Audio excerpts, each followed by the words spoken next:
தமிழகத்தில் ஸ்கப் டைப் எனப்படும் பாக்டீரியா தொற்று அதிகரித்து வருவதாக பொது சுகாதாரத்துறை சுற்றறிக்கை வெளியிட்டிருக்கிறது.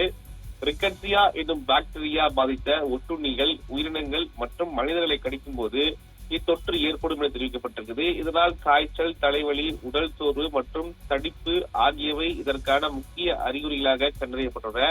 இத்தகைய தொற்றினால் பாதிக்கப்பட்டவர்களுக்கு உரிய சிகிச்சை அளிப்பதை மாவட்ட நிர்வாகம் உறுதி செய்ய வேண்டும் என சுகாதாரத்துறை சார்பாக கேட்டுக் கொள்ளப்பட்டிருப்பது மிக முக்கிய ஒன்றாக பார்க்கப்படுகிறது.